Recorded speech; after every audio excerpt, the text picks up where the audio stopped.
Hello, I'm Ivan Lichtenstein, And I'm Jackson Witzel. and this is Movies at State. And on today's episode, we're joined by a very special guest. Sitting to my right, Camilo Diaz. Hello, thank you for having me here.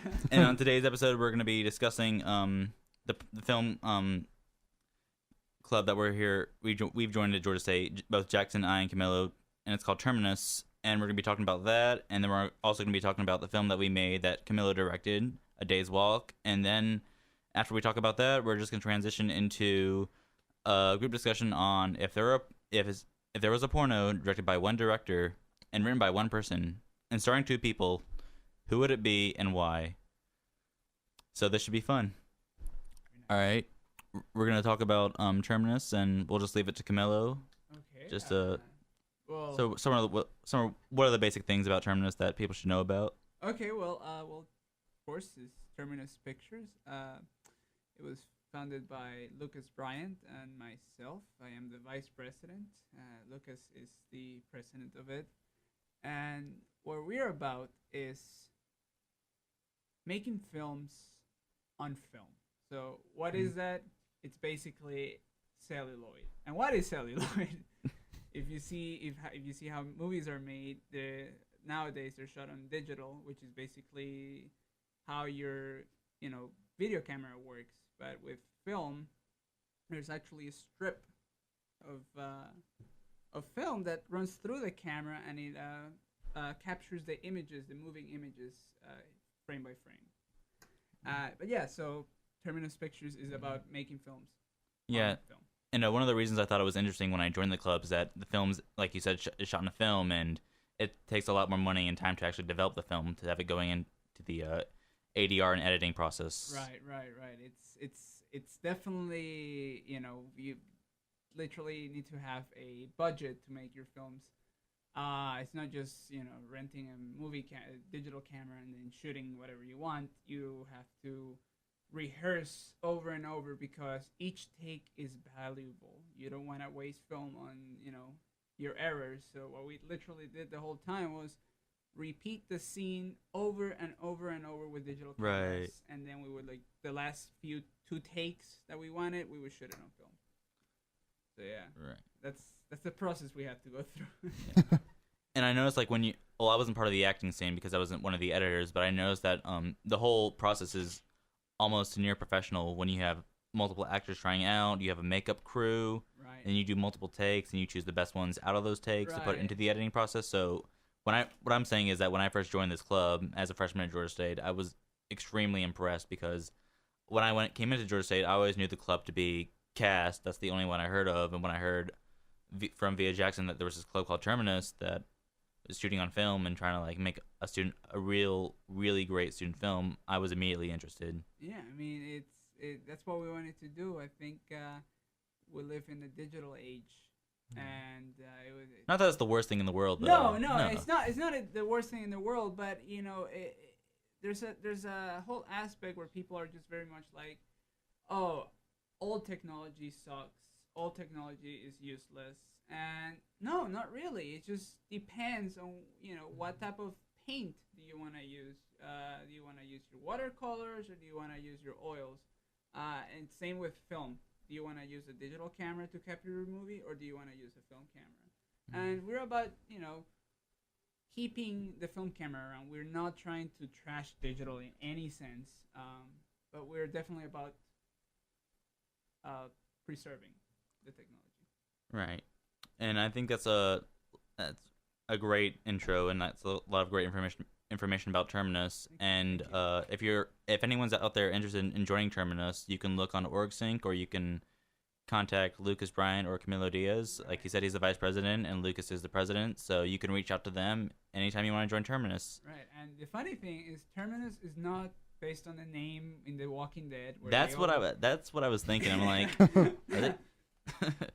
No, fun fact, Atlanta used to be called Terminus because that's where all the train lines ended back in the day before the Civil War.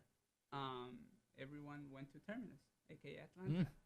Yeah, so that's why we chose it. It was actually Zach, our friend Zach, who named the organization. Yeah. That was nice. All right. And I believe that you have a movie. Well, we have a movie that's Right. being finished up called A Day's Walk. So Yes. that you directed. So do you want to begin the conversation about that? Sure, sure. I mean, Days Walk. I literally, I came up with the idea just sitting in the library talking to Lucas.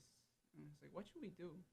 It's like, well, I went to New York the week before, and I just looked at the different people that lived there. You know, I was walking by once, and then I saw this couple kissing while they were waiting for the traffic lights to change, for them to like cross the roads. And then the other day, there was this policeman who was fighting with this guy inside a car. The guy was Good inside, God. yeah, the guy was inside the car Wow. trying to like move. The policeman's trying to stop him, and they end up slapping each other. The guy inside the car like sticking his hand out of the window and hitting the policeman. The policeman hit him back, but then no arrests. The guy just like Just a slap fight. right slap fight, and the guy just kept driving, and the policeman was like, what? But yeah, that just the different aspects, and also here in Atlanta, just the different people that you see when you walk around. I really wanted to try to capture that in a sense, and it's about a man who's simply trying to get to work. I want it to be the simplest thing. He's just trying to get to work, and just the little details in life that make it hard, like that make such a easy, simple trajectory very difficult, and he encounters different people throughout. So yeah, that's what the film is about, and just different slices of life. So yeah, but the making process of it was crazy. We tried to emulate an actual production company. Yeah. And And it does almost look like that. thank you, thank you. You're welcome. Well, we wanted to not just be student filmmakers. I think we come to college and we say, "Oh, this is just a student film." No, it's not just a student film. It is a film. Why do you want to subject yourself to, that's just a little movie I made? No, I think every movie has its, if it's well done and if it's beautiful, in a good sense. I think everything has its merits, and that's what we want to do. Give voice. You can come in. Literally, what we do is everyone writes a screenplay. We all read the screenplays, and then we vote on them. We Yeah. vote on what story we wanna tell at that time, and I was lucky enough, and I thankful too that that people came on board with this idea. Yeah. It wasn't just about me trying to push something, but more it's like something that people would relate to. You're always walking down the street and maybe you feel you have all these people around you, but you also might feel lonely, or you sometimes see crazy things happening, and you try to stay away from it. Like literally almost Day on Marta. Right, Yeah. right, Yeah. exactly. Yesterday there was this sitting by this woman. She's just talking the whole time. She's fighting with herself. Because, What a you know, surprise. Right. I was, it was sad just looking at her, but at the same time, it's like, that's what makes the beauty of life. You see these different people. I gotta say though, the fact that y'all shot it on film, Oh, it looks really good. oh Just thank you. like the it's got a very different sort of tints to it, Like and a like quality and feel, you can tell it's filmed because of that grainy Yeah. quality, Right. which is It's a very different visually quality. stunning to the eyes. Right. I mean, it's definitely, film is an experience.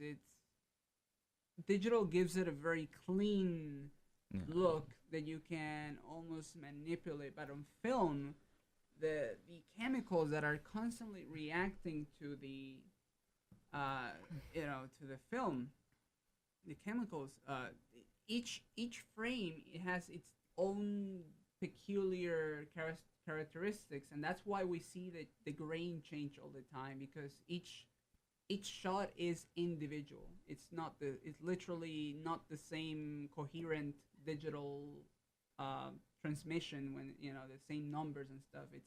It always changes characteristics, and I think that gives it that very organic feel to it, almost real, I think. Yeah, definitely. It's very one of a kind type of style for Right. stuff that's done nowadays. Right, and one of our very one of our say difficulties was that the camera only shot for 30-second spans, Oh wow. and Yeah. so we And some of the red flashes that came up as well that we have to edit out is one of Right. Yeah. the challenges. right we had like that came from the eyepiece on the camera. Sometimes when you put it to the eye and you move your head a little bit, light gets through the eyepiece, and then it gets reflected inside the camera, and that causes the flashes. So we were always trying to fix that, but like literally we had caught like jackets on top of the camera, but sometimes I guess it just didn't work. We just you learn from those mistakes. I think this film has a lot to do with that. Just learning from the mistakes and knowing what to do next for our next projects. But yeah, the movie had to be choreographed for every 30 seconds. It wasn't just like I did not allow the actors to improvise. If I did, it was just very small detail things that they could do, but Right. Like little tidbits. right, but they had to be on time. We had a timekeeper for most of the shoot. It's like, okay, we have like 30 seconds left. Or 15. Oh gosh, we have 10 seconds left. So in a way, it was almost like you were doing like a stage play Right. out in the street. Right. Exactly. It's really cool. Yeah. Yeah, that was really fun. At the same time, just being on set it's very, like, especially shooting on film, it's very intense, because at the end of the day, the camera's timer, what tells you like how much film you have left, was broken. So Oh. sometimes we were shooting and we said, "Oh my God," we just crossing our fingers that we shot, and it ended up, we were very lucky, because some shots I just thought we lost it all. We just shot crap, basically. Yeah. But we didn't end up doing that. Maybe like for one scene that the film got exposed, but we made the decision to reshoot it again. So that was nice. So yeah, it ended up being 500 feet of film for Nice. for everything. Wow. Yeah, which is about 13 minutes, and then you cut it down, so the film is gonna be about 9, I think, hopefully 9. So yeah. Well, thank you for that talk on Terminus and A Day's Walk. Thank you. We greatly appreciate it, obviously. So once again, if y'all are interested in joining Terminus, reach out to Camilo Diaz or Lucas Bryant, or search Terminus Pictures on Facebook and look at the Facebook page, or look at it through OrgSync. Thank you.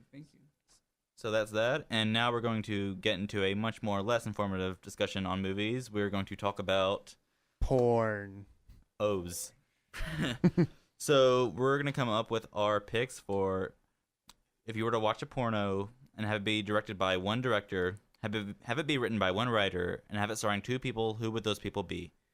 So we're just going to pretty much state our picks, and then we're going to have a table round discussion about it. So Jackson, do you want to start? Yeah, okay, I'll start.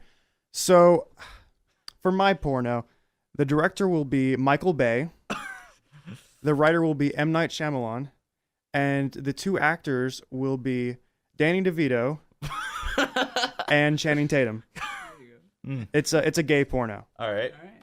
Good picks. My pick for my porno, I'm gonna have the director be James Cameron, the writer be Tommy Wiseau, and the actors are going to be Nicolas Cage and Scarlett Johansson. Very nice. Well, I'll just be cheesy. I'll go with Paul Thomas Anderson. I think that's the easiest. I tell you the truth, I would love to see like a porno literally written and directed by Paul Thomas. I know we know There's Boogie Nights. Yeah, there's Boogie Nights, but it's different if he actually does it. Yeah. And then let's see. I'm not gonna go with Mark Wahlberg for the actors. Let's see. I'll go with Christian Bale and randomly Marilyn Monroe. Okay. Did you almost say Marilyn Manson? I almost did. I was like, whoa. Think about You are it. into some freaky shit. Right. I want to see that porno. Right. I'm intrigued by that one. Right. Hey, you can have Christian Bale as Patrick Bateman porno. That Oh. would be horrible. I mean, that's Wow. that Alright. went dark. Sorry, guys. So it's Christian Bale and who? Christian- Marilyn Monroe? Yeah, Monroe. All right. Not Manson. So, how I don't know like how like a Michael Bay porno would. Okay, okay. work. Let me like, let me elaborate. All right. Would there be like sexual explosions of love? Well, okay. So you've got Danny DeVito and you got Channing Tatum. Right. Hot couple right there. So you got Michael Bay. So it's going to be very explosive lovemaking, and M. Night Shyamalan. So there would be like a twist. So I'm thinking that in it, this is the sequence of events. You have Channing Tatum, who encounters a beautiful, beautiful, sexy woman. Well, there's explosions while they make love, and at the very end, he realizes through a twist ending that he made love to Danny DeVito. Oh, Ooh. interesting. I actually kind of would be intrigued to watch it. Maybe not the whole thing, but bits and pieces. If, And the if reason it, I if it was choose- short, not if it was super long. Yeah. So the reason I choose James Cameron is because like he'll be able to work with small sets and create bigger landscapes on screen, like he did with that Titanic. Like everything he did with that film, like all the hallways were really small, like feet level, and he would just have a little camera and film that. It would be the highest. It would be the highest would- grossing porno of all It time. would. That's why I would want it to happen. So I come up with the idea, and they get money off of it, obviously. Yeah. And so Nicolas Cage can play a variety of roles, and he's always entertaining on screen for some reason, no matter what role he plays, no matter how bad or good he is. True. And then Scarlett Johansson, no comment. I mean, I would love for my wife to be on screen, and by that I mean Scarlett Johansson is my wife. Not that Nicolas Cage is your wife. No, Nicolas Cage is my brother. Oh, makes Yeah. sense. Interesting. And Tommy Wiseau would be great to write it, because if you've ever seen The Room, Right. like that is written to the highest mountain of writing ever. You're tearing me apart, Oh, hi, Lisa. Mark. Like imagine like Nicolas Cage saying like That "Oh, hi, dialogue. Scarlett." Oh, hi, Scarlett. I would. Nicolas Cage do it with that dialogue. Oh my god. It'd be amazing. Like It would be. it wouldn't bore me at all. I did not hit that. It is not true. I did not. Anyways. Oh, hi, Mark. All right. Why did I? Well, I don't know. I think Paul Thomas Anderson. This porno would just be very. Like you'll have fun watching it. It'll be groovy. It'll be nice. But at the end of the day, you're gonna start thinking about it, and you're gonna be like, dude, this guy's reflecting on life. You know, this thing is about your empowerment as a human being or something like that. And then you have Christian Bale who might end up giving you a very like Bruce Wayne-y performance. So is he looking like Bruce Wayne, or is he fat, skinny, or? No. How about this? I'm sure that PTA would literally make a 3-hour film. One part where Christian Bale is just very thin, then he gains weight, and he loses it again, and it's just about It's about the inner journey, right the struggle. Yeah, exactly. And then you have Marilyn, being Marilyn. This is independent woman, strong but flashy. She's herself. But where does Marilyn Manson come in? Oh, Marilyn. Yeah, Marilyn Manson. Okay, I think it would be. It's a threesome now. A great sound. He'd be playing in the background, I think. Okay. Screaming while Christian Bale and Marilyn Monroe make love. Get it on. Right. Well, We'd be like, the whole time. they all sound like fantastic movies. Thank you. Yeah. But the only problem I have with Paul Thomas Anderson is that Okay. if say he didn't make Boogie Nights, I don't think you would pick him. Yeah. Like that's the only Yeah. thing. Well, like, have you seen his interviews? Like, just talking about porn. He has interviews talking about porn. Yeah. Like, literally, he goes into it and he's like, you know, man, Like- when I was a kid, and I saw the vagina for the first time. I saw penis for the first time. I was like, what? While Thomas Anderson is saying this shit. Yeah. What? Wow. Yeah. He's like, I "I'll have to look pop this up in." when I get home. He's ready to create his own porno. Exactly. No, you see him, and he's like, man, there's so much art in it. And when I was a kid, I would watch the '70s porn, and they had good stories, and it was exciting. And, I mean, I'm not trying to put words into his mouth, but that's the essence of the interviews. I just want to see like those big like wide panoramic shots that would just go around with like James Right. Cameron's porno. Like that would be amazing. Because like before I had this conversation with y'all, I actually had this conversation with someone else, and I didn't have the answer at the time, but I was thinking James Cameron, big shots, big. So I could just imagine this like big shot, like from a high angle of a Right. bed that's just like literally the size of my iPhone, Right. and the camera just going around like that and doing close-ups like Right. that are just so pristine and steady. It would be amazing. Right. I mean, all shots would be, white, milky, all that stuff. Oh yeah. Oh yeah. It's just, like I like how you Yeah. got quiet when you said milky. Milk. I was like, they didn't get it on white. Let's go for the other word. Yeah. Well, yeah, though with I with said the wide. with the Michael Bay one though, you get CGI characters There put you go. in. Okay. There'd be an obnoxious comic relief in there. Right. I mean, it would make a lot of money. Right. Yeah. It would make Make a lot of money. That's the main goal no here. character development. Oh no, not Will at all. There be, the question is though, with it. will there be a Megan Fox cameo?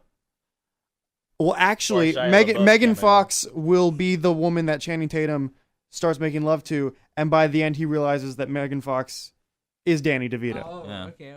So that little M. Night Shyamalan twist. Do they get together at the end, or is that something? Well, Channing Tatum realizes that like it doesn't matter what's on the outside; it matters what's on the inside. I got you. And the inside of Danny DeVito's butt is what he Right. wants. Mm. So I got you. I don't know if that's going to make it into the final version of the podcast. We'll see. It's gonna be on the director's unrated version, Right. The director's cut. Right. private cut, Yes. private parts cut. So how do you guys start the podcast? Like, this is like what episode is this? This is gonna be Six? That's I awesome. think. Yeah. I'm glad you're having me here. It's Oh, fun. no problem. We're always welcome to have you. Thank you. All right. Better. Kidding. Kidding. Well, that's gonna wrap it up for this podcast. I'm signing off. I'm Ivan Lichtenstein, And I'm Jackson Witzel. And I am the guest, Camilo Diaz. and a wonderful guest he is. And we're signing off, saying thank you and enjoy our next podcast. See you guys next time.